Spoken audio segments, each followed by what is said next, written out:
What's up, guys? This is Steph Hyatt. A lot of you sent in some questions and I'm gonna do my best to answer them for you. I had to write them down. Get to know me, Q&A.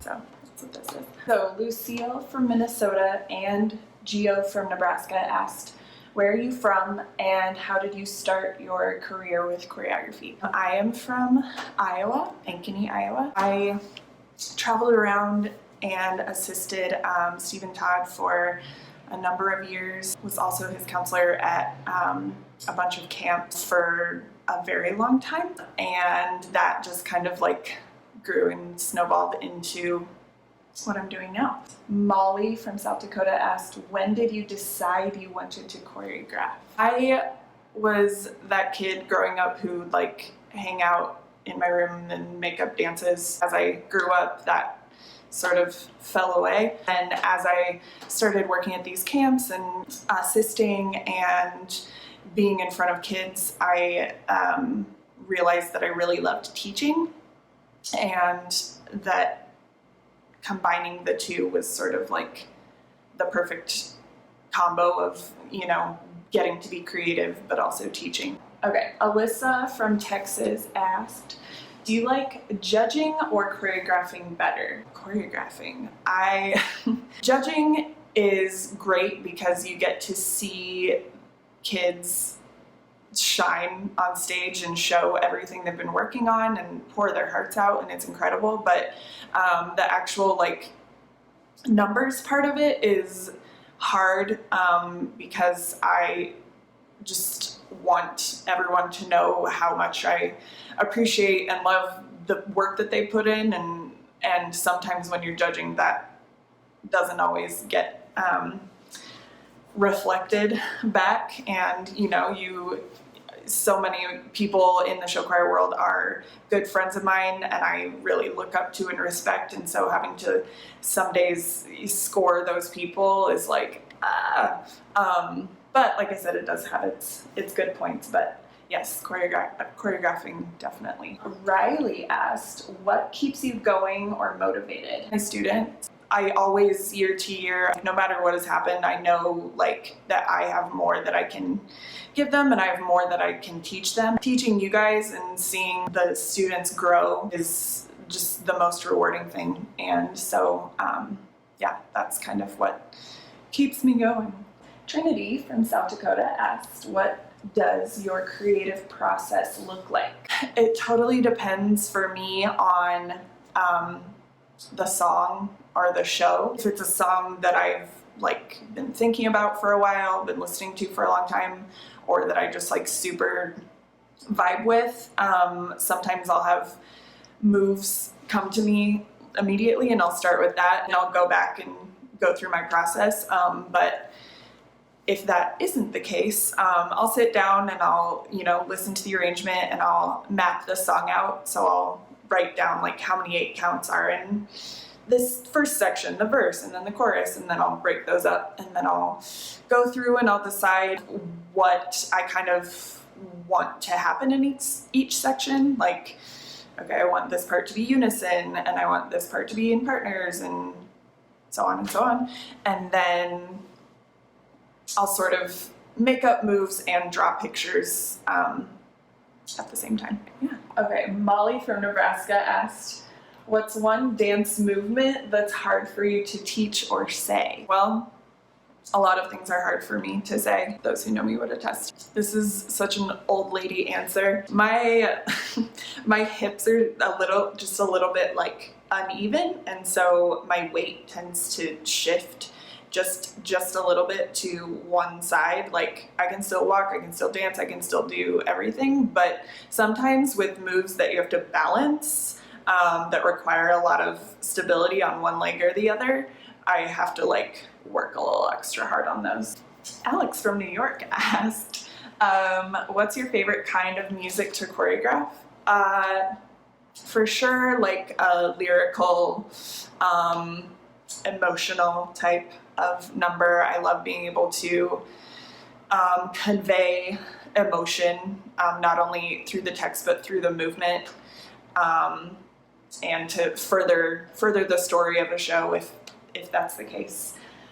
Okay, Summer from Nebraska asked, how do you know if the choreo is right for the group or show or theme? I would think about if the kids can do it successfully. Does the movement further the story or further the theme or further the text, the meaning of the song, or is it just kind of there to have movement there? If it matches the style, the tempo, the rhythms, the instrumentation, the types of chords, and if the movement you're doing matches that style of music. Jameson from South Dakota asked, what are some tips and tricks for future show choir humans when designing shows and choosing songs? Again, you always want to keep the group of kids that you're choosing for at the forefront of everything, because everything ain't for everybody. Is it singable for the voices you have? Does it rely on the band a lot? And if so, can your band support that? Think about how you can showcase this specific group of kids, showcase their strengths. Says, a lot of people asked, what are some tips and advice for people wanting to be in the show choir world professionally? If you decide, like, yes, I want to pursue this, put the time in. Like I said earlier, I spent 8+ years just being a counselor, assisting, doing some small jobs here and there, just getting myself in front of kids and meeting different directors and, learning from as many people as I could, because nobody, especially coming into this, like even if you've come from the best show choir program in the world, there's so much to learn about students and about teaching and about music and about dance. And so the more information you can take in that you then have to offer, the better. Don't lose yourself. Don't sacrifice like your integrity and your loyalty just to say yes to every opportunity. Relationships matter and people matter, and really be careful about your decision making, and make sure you have people close to you that you trust, that you can really take your time and weigh your options when you're either going to say yes or say no to something, especially as you get further along in this. I think it's really important to not lose who you are just for the sake of having a million groups. Brandon from Nebraska asked, what are some things to consider for effective cleaning? Okay, so number one, look at the big picture first. Look at the entirety of what is happening. It's a lot of times people just dive right into okay, this arm is here, this hand is wrong. A lot of times if you just go in and do those, you're gonna miss the mark. Go in and really dig into the style and how it needs to feel in their bodies, like if they need to dig into something more or smooth something out, and really take your time and try different ways to explain how it needs to feel. I feel like a lot of people give up on that because it can take quite a few tries for something to click, and sometimes you have to say things in a lot of different ways for it to click with different students, and a lot of times people just give up on it and just say, okay, we're just gonna clean this, and then that's how the style of a lot of choreography gets cleaned out of shows. The other issues, like the cleanliness issues, will fix themselves or won't really matter if they start doing the moves the way they're intended to be done. I break it down from big full picture, and then legs and arms, so biggest parts of the body, and then hands and feet, and then fingers, and then heads, and then move on. Also, something else that I make sure and do is, as I'm cleaning a section, I always, before I move on to the next thing, we go back from the start and then keep going, and then I'll stop at the next place I need to stop, because a lot of times the things that I'm working on will apply to the whole song, and as we keep going, a lot of things just fix themselves because they'll start to dance the way that I want them to. Melissa from Illinois asked, what are your best tips for keeping perspective and not getting lost in comparisons to others?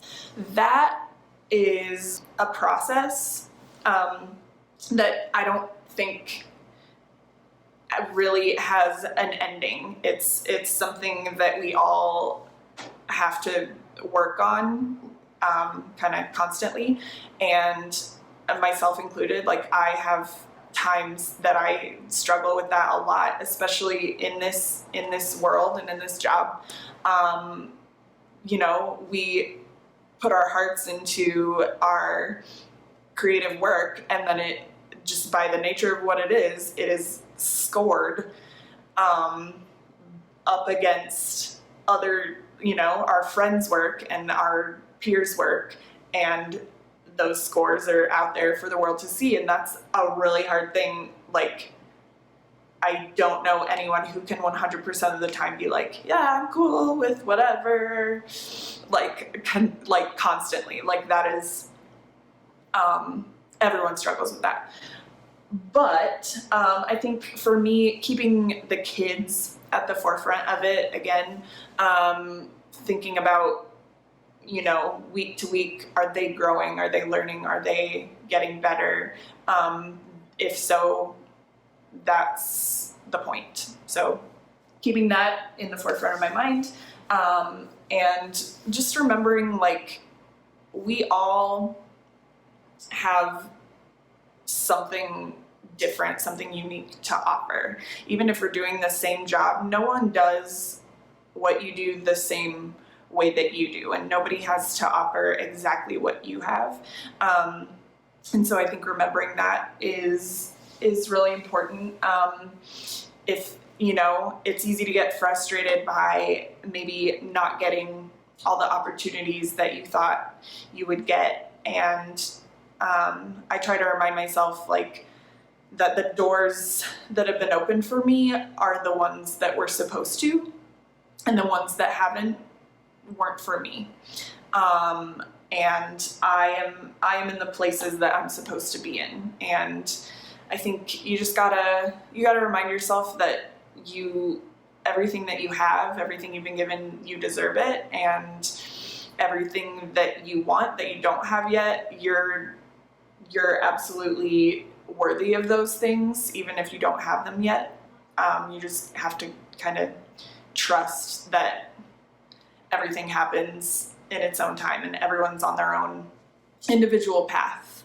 And my path is not the same as the next person's, and so I can't look at them and go, why am I not there? Because I'm on a completely different pathway. Sophia from Massachusetts asks, what has been the greatest highlight of your career so far? Well, number one, I've been able to be a part of a lot of programs where I get to teach and kids from when they're, freshmen or even middle school up through when they're seniors. And so getting to see those kids grow and become incredible, and to just watch them shine is amazing.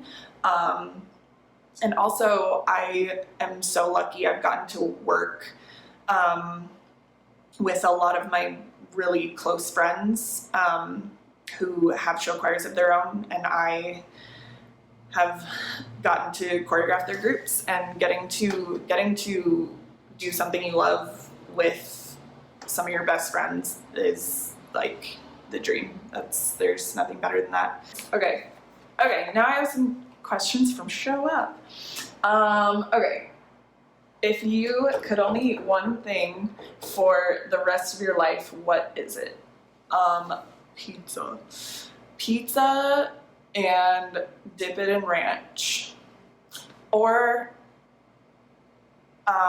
like chips and dip, like Ruffles and like AE, like party dip. Iowa kids know it's the good stuff. Okay. If you have a free day where you can do anything at all, how would you spend it? I love to be outside, like at water. I love the beach. I love taking yoga classes. And I love ordering pizza, so that's what I would do. Okay, are you a dog, cat, lizard, or gazelle, and why? Those are some interesting options.